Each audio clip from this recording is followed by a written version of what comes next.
happily and move forward. 7월 31일 5am 모닝 레시피에 오신 여러분들 환영합니다. 오늘 명상의 주제는 기쁘게 살면서 앞으로 나아가기로 선택한다 입니다. 우리 기쁘게 살면서 앞으로 나아가기를 선택해요 하는 그런 시간이 되길 바랍니다. 오늘은 플로리다에서 작가인 베타니로부터 온 편지입니다. 2006년 여름 나의 삶은 바닥을 치고 있었습니다. 신체적으로 정서적으로 나를 학대하는 사람으로 인해 몸과 영혼이 부서지기 직전이었죠. 당시 섬유근통을 앓고 있었는데 걷기가 어려울 정도로 상태가 좋지 않았습니다. 대부분의 시간을 침대에 누워 있으면서 도대체 어디서부터 잘못된 것인지 알고자 애썼습니다. 그 남자의 학대를 막고 싶었지만 방법을 알지 못했습니다. 이미 늦었다는 생각에 두려움과 공포에 떨었습니다. 그러던 어느 날 밤 정말 바닥을 쳤다는 것을 느꼈고 죽을지 살지를 결정할 때가 왔음을 알았습니다. 나는 살기로 결심했습니다. 다음날 신의 도움으로 나는 루이스 헤이의 치유를 전해주는 축복을 받았습니다. 책을 읽기 시작하자 마음속에서 밝은 불꽃 하나가 빛나기 시작했습니다. 확언 부분을 읽을 때는 스스로 나의 삶을 치유할 수 있다는 생각에 기뻤습니다. 나는 즉시 확언을 하기 시작했습니다. 확언에 푹 빠져서 날마다 확언을 반복하고 또 반복했습니다. 나는 나를 사랑해. 내 몸은 치유되고 있어. 나는 나 자신과 타인을 용서해. 나는 내 삶을 믿어. 서서히 그의 학대를 막고 내게서 떨어지게 할 수 있었습니다. 또한 내 삶에서 무언가 아름다운 것을 만들 때가 왔다는 것을 직감했습니다. 나에겐 꿈이 있었습니다. 캘리포니아에서 일을 해달라는 제안도 받았는데 무릎 관절이 완전히 낫지 않아 보행이 불편한 것이 문제였습니다. 나는 다시 루이스의 책을 보기로 마음먹었습니다. 무릎에 관한 페이지를 찾다 보니 무릎 문제는 융통성이 없음과 관계 있더군요. 앞으로 나아가는 것이 두려워 변화에 저항하고 있다는 의미였습니다. 이는 전혀 놀라운 일이 아니었습니다. 나는 매번 원하지 않는 곳으로 끌려가고 있다고 생각했으니까요. 그 순간 나는 확언을 시작했습니다. 나는 유연하고 물이 흐르듯 흘러가는 사람이다. 확언을 시작한 다음날 아침 잠자리에서 일어나서 가볍게 조깅을 했습니다. 신의 축복 또는 우연이라고도 부를 수 있겠지만 나는 이것을 기적이라고 부릅니다.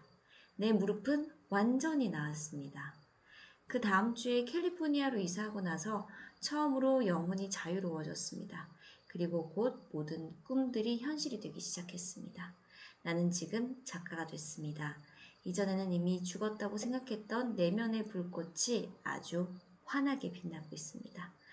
루이스, 당신은 최고로 멋진 나의 롤 모델입니다. 당신이 내 삶에 미친 큰 영향에 대해 진심으로 감사드립니다. 네, 오늘 여기까지 하고 확언할게요. 어이구, 정말 그쵸. 너무너무 시간이 빠른 것 같아요. 수홍님 사라가 이거를 봐야 되는데 잠깐만요. 됐나? 통증과 상처 치유하기. 글씨를 조금 더 크게 만들어 드리는 게 좋겠죠? 아이고, 왜 이래? 컨트롤이지.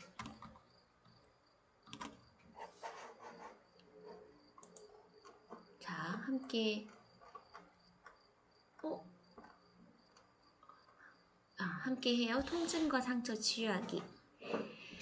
나는 내 마음속에 평화를 창조한다. 그리고 내 몸은 이를 반영한다. 나는 생기, 에너지, 그리고 삶의 기쁨으로 충만하다. 내 몸은 더할 나위 없이 건강하고 나는 새로운 매 순간을 즐긴다. 나는 내가 가지고 있는 힘을 요구하며 사랑을 담아 내 현실을 창조한다. 나는 삶의 과정을 신뢰한다.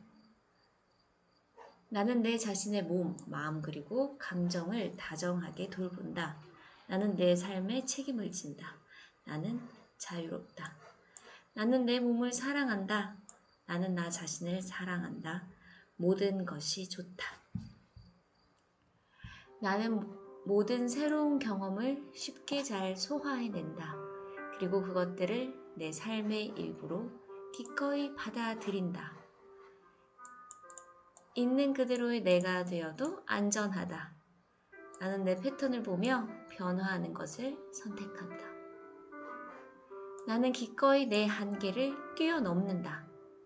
나는 지금 강하고 온전한 몸을 창조하는 것을 선택한다. 나는 편안하다. 나는 더 이상 필요하지 않는 것들을 쉽게 내려놓는다. 나는 기분이 좋아도 된다. 나는 신속하게, 편안하게, 완전히 치유된다. 내 몸은 건강해지길 원한다. 나는 내 몸의 말을 잘 듣고 친절하게 대해준다. 나는 내 사랑스러운 세상에 기쁜 경험들만 창조한다. 나는 내 몸을 비판하고 싶은 욕구를 흘려보낸다. 나는 기꺼이 나 자신과 삶에 대한 새로운 생각들을 창조한다. 매일매일 나는 점점 더 강해지고 있다. 나는 나 자신을 사랑하고 소중히 여긴다. 나는 나 자신에게 친절하고 다정하다. 네, 오늘 학원 여기까지 하겠습니다. 그리고 오늘 제가 매일 마지막에 하는 뉴스 인사이트를 거의 맨날 못해서 오늘 요 책은 조금만 읽을게요. 왜냐면 그 주말에는 좀 인사이트 같은 걸 보면 좋을 것 같다는 생각이 들어서 좀 가볍기도 하고 오늘 주제가 재밌더라고요. 네, 그러면 이건 어제 건데 어이구 왜 오늘 게 안 나오냐. 이걸로 그냥 두고 할게요. 이제 어제 자산과 부채의 다른 것에 대해서 얘기를 했죠. 자산은 내 지갑에 돈을 넣어주는 거고 부채는 내 지갑에서 돈을 빼가는 거고요. 단어와 숫자에 대한 무지가 재정적인 문제를 일으킨다. 재정적으로 문제에 시달리고 있다면 숫자든 단어든 뭔가 이해를 못하고 있다는 증거다. 부자들이 부자인 이유는 재정적인 문제로 고생하는 사람들과 다른 분야에서 더 많은 것을 알고 있기 때문이다. 그러므로 부자가 되고 가진 재산을 유지하고 싶다면 금융 지식을 쌓는 것이 중요하다. 단어와 숫자 양쪽에 모두에 있어서 말이다. 그림 속의 화살표는 현금의 흐름, 즉 현금 흐름을 나타낸다. 이 화살표가 이것이 바로 가난한 이들의 현금 흐름 패턴이다라는 건데, 직장에서 수입이 급여에서 그냥 지출로 곧바로 빠져나가는 그런 사진이에요. 보이세요? 이렇게 해야겠다. 이게 수입, 급여, 그리고 지출 안에는 뭐 세금, 주거비, 식비, 교통비 뭐 이런 것들이 있는 건데, 이거를 나는 왜 이렇게 하고 있지? 여러분 부담스럽더라도 제가 이렇게 커지면 되지? 그쵸? 짜잔!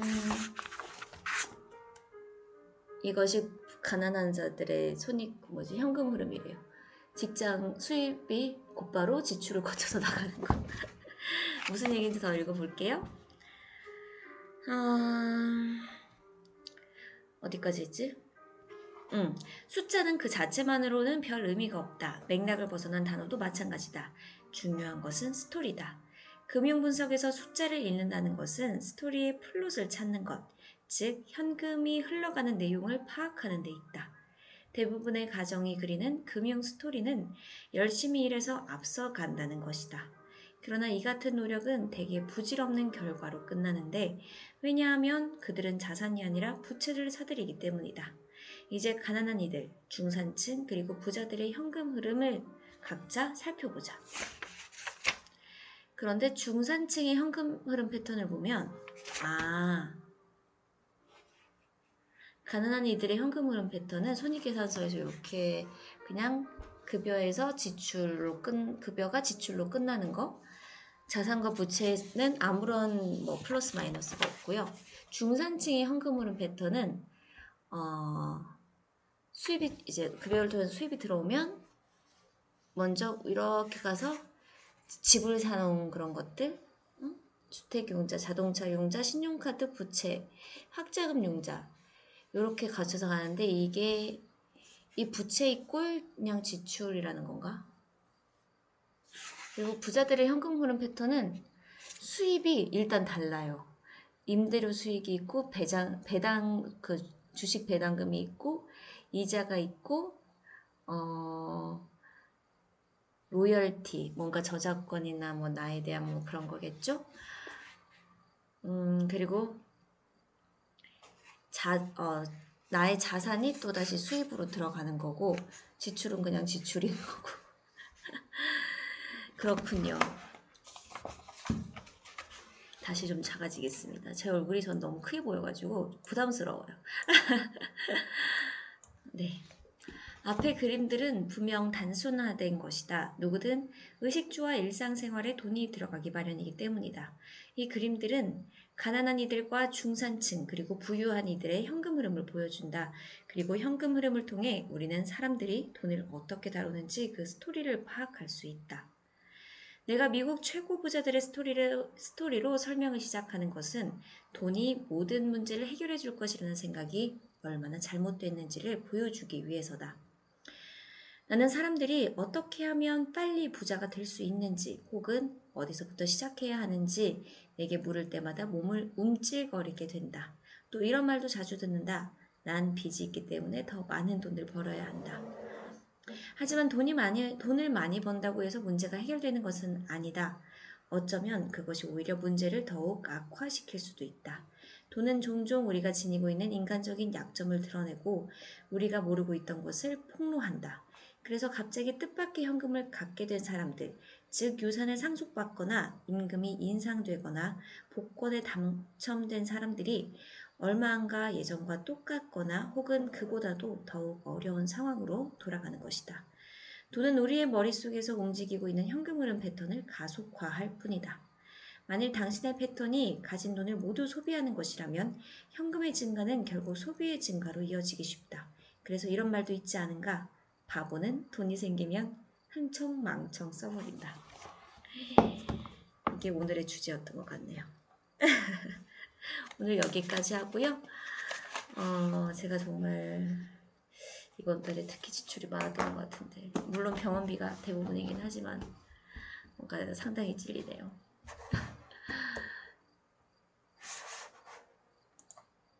어디 갔지? 네. 알아서 외모 바꾸는 폰카메라 괜찮은 걸까? 이게 좀 시사하는 바가 많더라고요. 그래서 좀 꼭 함께 했으면 해가지고요. 조금 남은 시간 동안 얼른 해보겠습니다. 이 AI 인공지능 시대에 어떻게 더 포용성과 다양성을 추구하고 있을까? 정말 그 안산 선수의 헤어스타일로 정말 그것만으로도 포용성, 다양성이 추구되지 않는데 네. 한 번 더 많은 어떤 얘기인가 봐봐요. 사람들은 흔히 카메라가 객관적이라고 생각하지만 현실은 그렇지 않다. 카메라 기술에는 많은 판단이 들어가 있고 역사적으로 그런 판단은 비유색 인종이 해왔다는 것이다. 카메라가 차별의 역사다. 이게 무슨 말인지 한번 볼까요? 그리고 구글이 데이터 세트 학습을 통해서 극복한다는데 실제로 1990년대까지만 해도 코닥 컬러 필름은 백인 피부톤과 비슷한 컬러, 빛에 더 잘 반응하는 화학약품이 사용됐다. 백인과 흑인을 한 앵글에 담으면 사진이 엉망으로 인화되기 일쑤였다. 디지털 카메라에도 비슷한 문제가 있었는데 이제 현재 카메라 기술로도 밤하늘의 밝은 별과 어두운 피사체를 함께 또렷이 담는 건 쉽지 않은 일이다. 어느 한쪽을 기준으로 화이트 밸런스 및 노출 정도가 고정되기 때문인데 구글이 이것을 이제 해결해주는 방식을 개발했다네요. 뭐냐면은 더 많은 이미지 데이터 세트를 활용해서 인공지능을 학습하고 화이트 밸런스와 노출을 자동으로 조절해주는 그런 방식을 개발했는데 이게 흑인처럼 짙은 피부톤을 가진 사람들도 더 아름다운 사진을 얻을 수 있도록 한 것이라네요. 구글은 하반기 공개할 자체 개발 스마트폰인 이 픽셀에 이 기능을 탑재할 예정이라고 합니다. 흑인도 우리가 보통 되게 밝은 피부를 얻기 위해서 그런 사진 보정을 하는데 흑인이 밝은 피부를 갖게 되면은 흑인이 아닌 거니까 그런 건가? 한 더 읽어볼게요.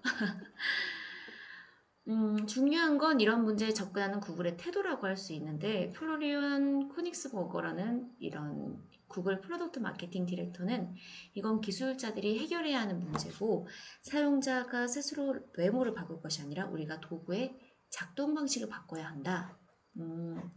공정성, 포용성을 달성하기 위한 엔지니어의 역할을 강조하면서 실제로 이를 반영한 제품을 개발해서 선보였다고 합니다.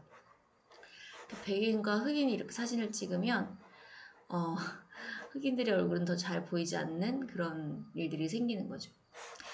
애플 역시 모든 사용자의 접근성 만족도를 높이기 위한 노력을 하고 있는데 최근 열린 개발자 대회에서 어시스티브 터치 기능이라는 게 소개가 됐다고 합니다.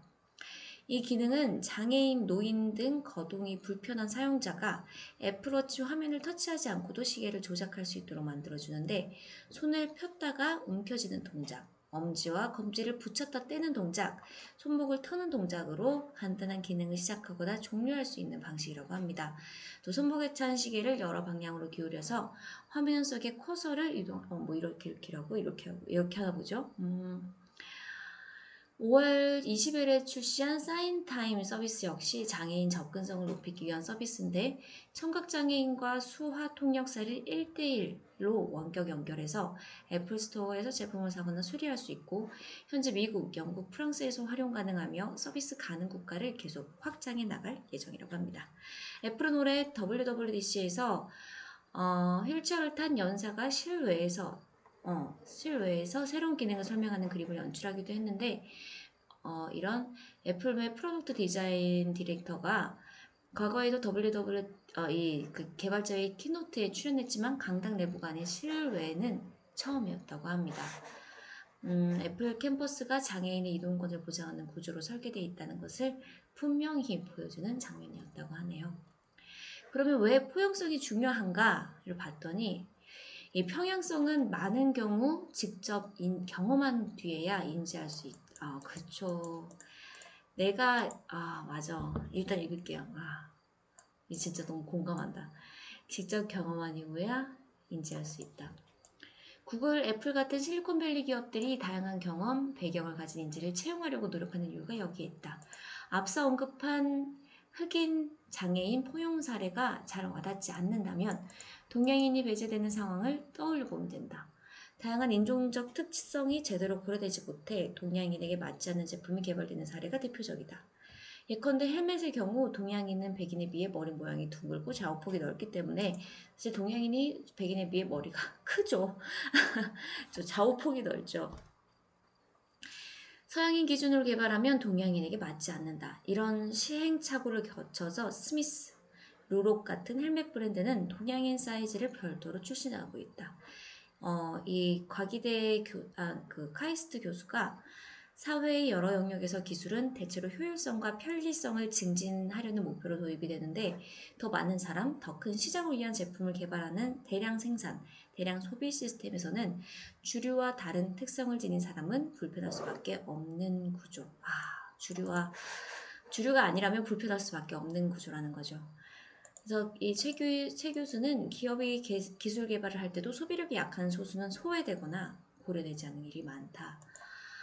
너무나 공감이 됩니다. 네, 시스템에 기반한 이런 불평등을 완화하려면 기술을 개발하고 사용하는 사람들의 가치관이 중요하다라고 얘기를 했고요.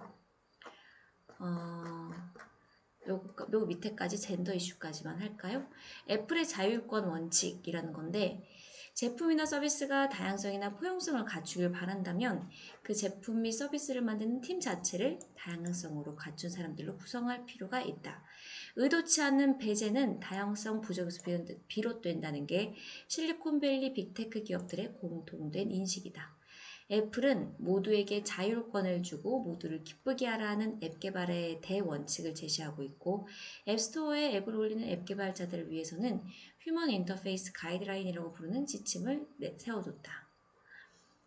모든 사람은 특별하고 중요하며 본연의 모습 그대로 존중받아야 하기 때문에 나이나 성 정체성, 인종과 민족, 생물학적 성, 언어와 문화, 종교, 정치적 관점, 사회경제적 맥락에 종속되거나 국한된 디자인을 해서는 안 된다는 원칙이다.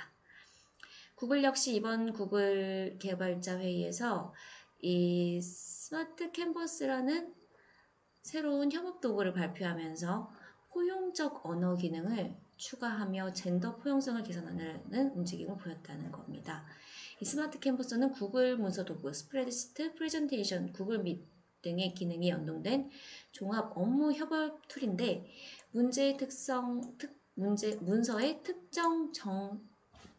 성 정체성을 지칭하는 단어가 포함되면 이를 수정할 수 있게 다른 단어를 제한하는 방식으로 설계됐다는 거예요.